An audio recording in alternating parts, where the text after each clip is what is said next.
am I really worth 45 lakhs? Imagine being 25, 26, working like that every single day of your life like dog shit, not even being paid respectfully, having to ask your parents for money, bro. It shatters them. I know that. You don't know that. Sometimes it really feels pathetic of how your college treats future doctors, that all of you as doctors are going to fail. Why do you think that you, so below me, will be able to make it in life? Hi, I'm Ayushi and I'm a final year MBBS student. This video is a little different. I'm going to be talking to you about my honest experience and my thoughts of the burden of being a first generation doctor.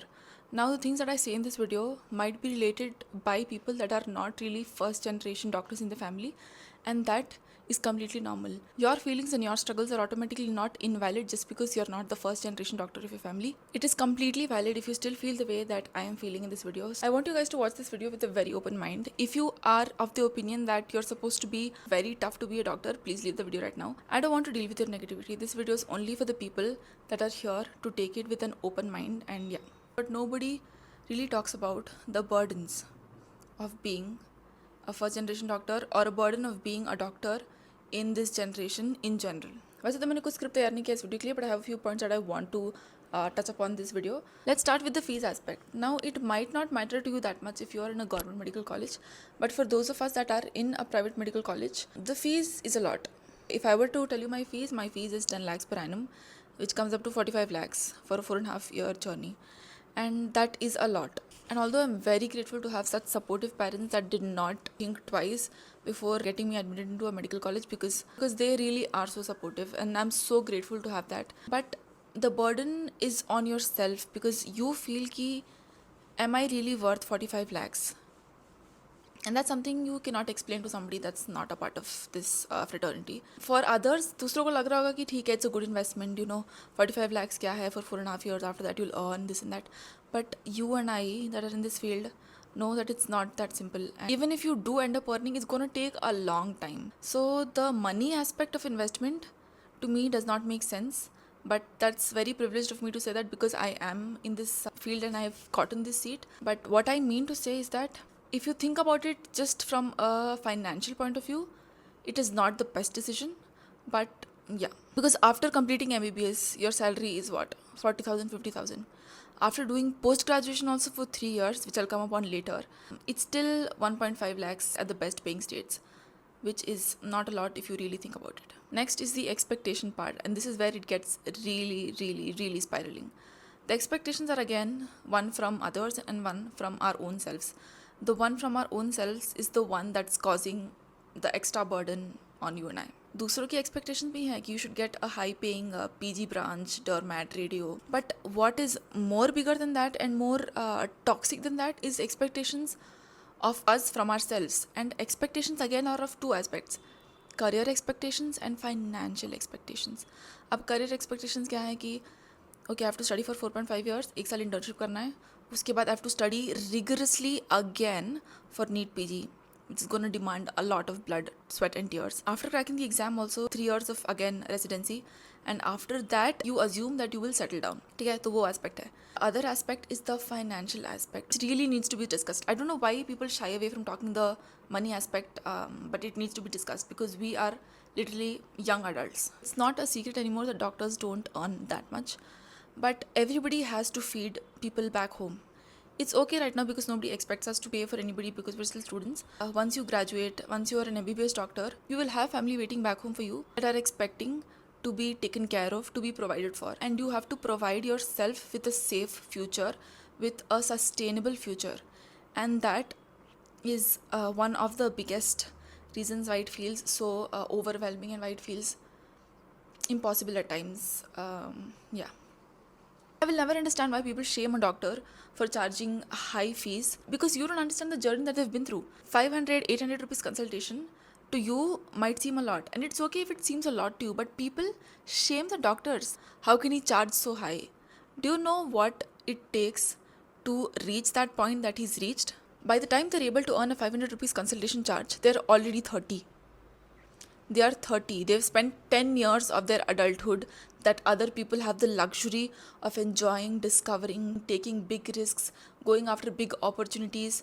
They did not have it that way. They have studied, they have sacrificed their social gatherings, they have done a lot of things that you and I won't know. Still at the age of 30, when they're charging 500 as a consultation fees, they are still earning around 1.5 lakhs a month. Best case scenario.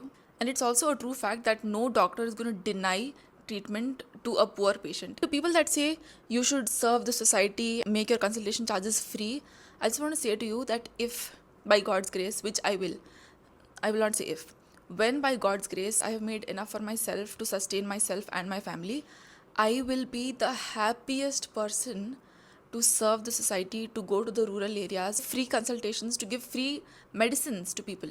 But don't expect people to just do that. You have to feed yourself and your family. Next is the curriculum in itself. The subjects, the courses, the exams, the vivas. It is definitely overwhelming, but I will say because I'm in final year, I have gotten a hang of it. That being said, it's ironic that I have 7 subjects in final year. Ophthalm and ENT, I'm supposed to be dealing with it in 4th year, which is extremely stupid. Although I am adjusted to it and I have gotten my way around it, still it's very humbling sometimes. No matter how much you study, no matter how well you think you are prepared, you go into a viva and you come out shattered. Because the examiner obviously has more experience, obviously has more knowledge, but when you are not able to answer that, most of the times we are adjusted to the fact that you'll not be able to answer every question, but still sometimes it gets to you and you think whether you will ever be as good as you expect yourself to be. Next is the toxic environment. Now I'm jealous of people that don't have a toxic environment, but I think you're lying because everybody has a toxic environment, especially in medical school. And the one that I'm talking about might not be relatable by everybody, and I'm so happy if it doesn't relate to you because in my college, it's peak summer, okay? You have to wear a kurta, which is completely understandable. You have to wear a white coat, understandable. You have to have a dupatta on you at all times, which is extremely stupid in my mind. But there should be a dupatta to strangulate you. और फिर इन लोग का ये start हो जाता है drama कि fine लो ये करो वो करो. Sometimes it really feels pathetic of how your college treats future doctors that are supposed to save lives. How are you treating them? You are going behind them and finding them just because they don't have a dupatta on themselves. Can you imagine that? हमारे साथ तो it's still okay because we're students. I've seen this happening with PGs also, bro. Imagine working 36-hour duties, going OT after OT, and doing all the case sheet, doing all the paperwork, and then suddenly being caught for not wearing a dupatta. Like, please don't startle them. Do something else in your life. Some teachers, bro, some teachers make you so mad. They'll make you question as to how are they doctors in the first place. It's very common to have teachers scold you, teachers tell you to study, teachers tell you to get your life together. That is the obvious part. But there are a small number of teachers that will shatter you on purpose. Such toxic comments. I have literally seen people coming out crying from chambers of these teachers. It's so toxic. They'll fail you deliberately, and their basis for doing all this is because they had it hard. They had to study the big reference international textbooks. They had to do research on their own self. There was no internet, there was no ChatGPT. And while I really respect that, well, I respect how hard you've studied because it was really hard back then. But that does not give you the authority to crumble us because we have it easy according to you. The curriculum has definitely gotten friendlier. That does not mean that you walk all over us. I'm talking about the ones that will literally have the audacity to come and tell you, all of you as doctors are going to fail. All of you. Nobody of you will make it. Do you know how hard it is for me? I have done this fellowship, that fellowship, and I am still struggling. Why do you think that you that are so below me will be able to make it in life? Let me tell you, you won't. It is so hard out there. You are little rats and you will suffer. I'm not here to take your bullshit, please. Get out of my way. This is the exact reason why we love having cool teachers. We love having understanding teachers in medical field, bro. Bring back more cool and more friendly teachers in MBBS. I swear there should be a stringent system of selecting teachers also. Not everybody can become a teacher. It has to get better. There are these rare gems also in medical colleges that when they come to class, they understand you. They don't scold you because they understand. Sometimes kindness can move you to tears, bro. What authoritativeness, superiority complex can't do is what kindness can do. A simple kindness from a teacher can move you to tears. Next is the impending question mark in your future. Now, when we enter MBBS, we are all very jolly and we are all very excited to, do PG. अच्छे branch में जाएंगे, पहले MBBS अच्छे से पढ़ेंगे, then we'll take up PG in a good government college. and then we'll do this and that. That does not last by the time you come in final year, because by the time you come in final year, you understand the vast syllabus that you have to do in MBBS, and you have to prepare that again for NEET PG is very challenging in itself. But that is not the reason why many people don't want to continue in this field. It is because of the toxic culture of postgraduate life. I have seen PGs in my own college crying at times, depressed, frustrated, wanting to leave because of how toxic the environment makes it for them. Imagine doing intense shifts, 36-hour duties without rest, emergencies के बाद emergencies, OTs के बाद OTs. The least that these PGs deserve is respect and some gratefulness. But again, one toxic trait that keeps repeating in this medical field is people think just because I have gone through this, it's okay for you to also go through it. Yeah, I don't know. I don't understand that. You're 25, 26, 27 in your residencies and you're taking up crazy cases. Work-life balance तो है ही नहीं. Balance ही नहीं है. There is no life only. It's just work, work, work.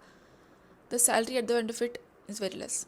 50, 60,000 at the age of 27, 28 is, no matter what you tell me, not a lot. I think these are the few points that I wanted to tell in this video.